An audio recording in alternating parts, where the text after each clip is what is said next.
toxic masculinity exists. Let me explain why before, you might dislike this video or just click away, or let me explain to you. Just give me a few minutes here what I mean.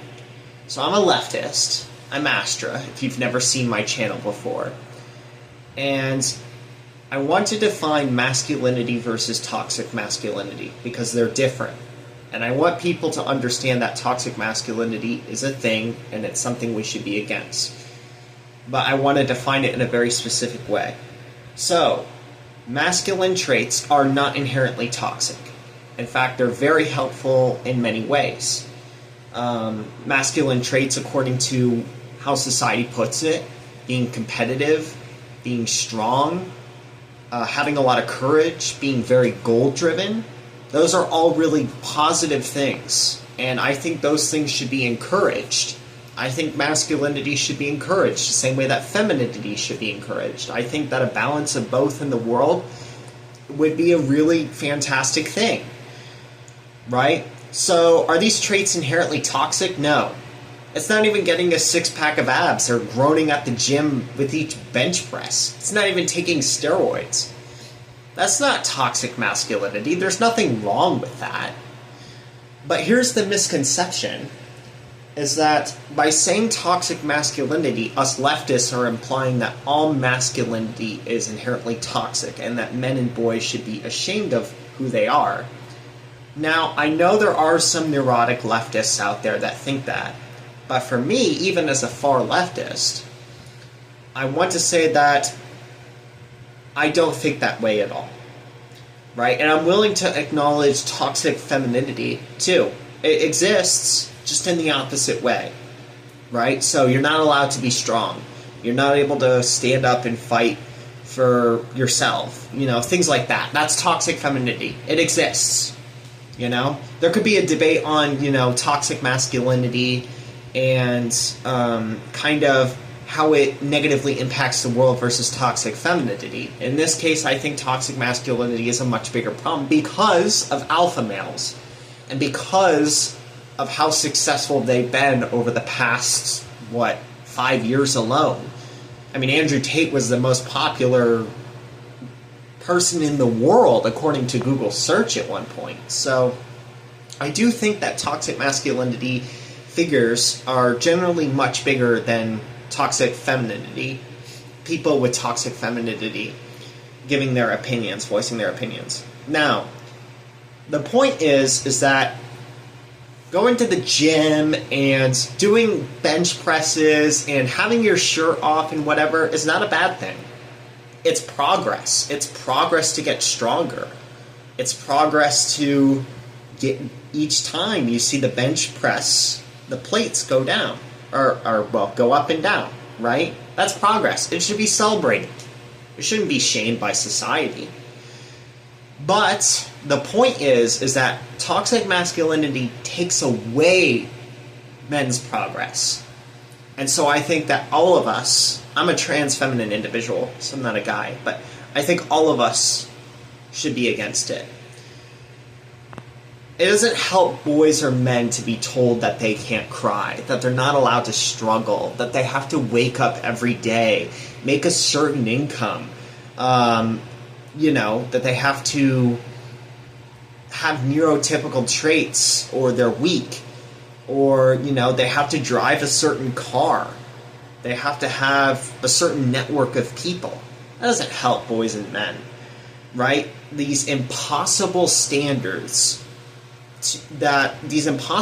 increasingly impossible standards that make men and boys feel insecure about themselves, that can make them very easily depressed.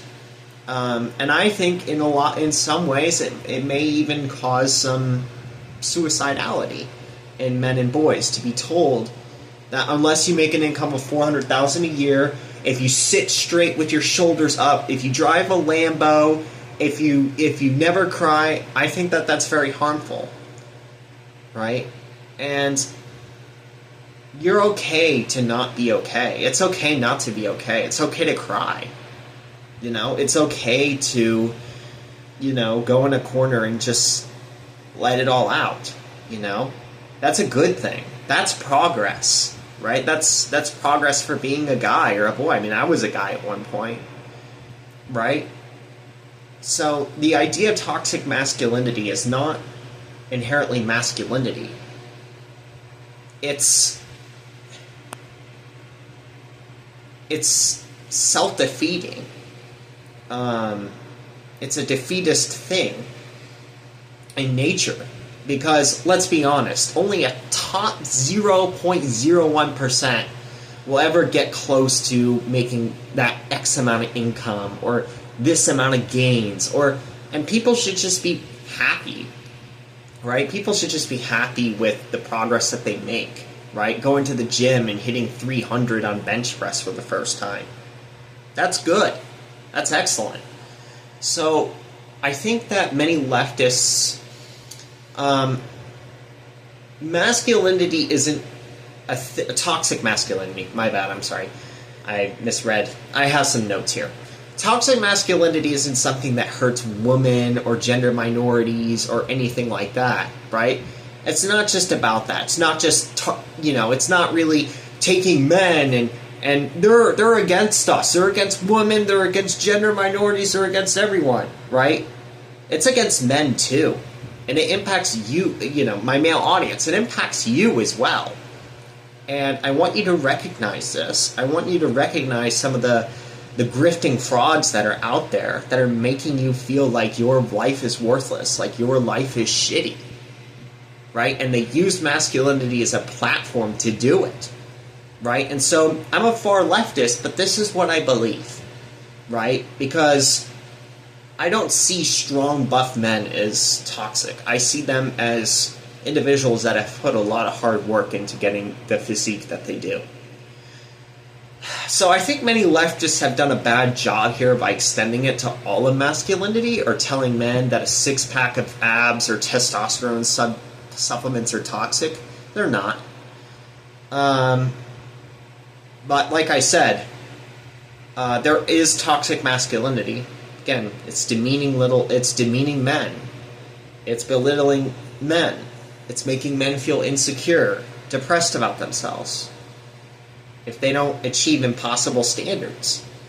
So there you go. I have defined toxic masculinity, and I have separated it out from masculinity. I think masculinity is a good thing, just like femininity. Maybe we need a new term for it. We need to definitely get leftists to recognize the differences between masculinity and toxic masculinity.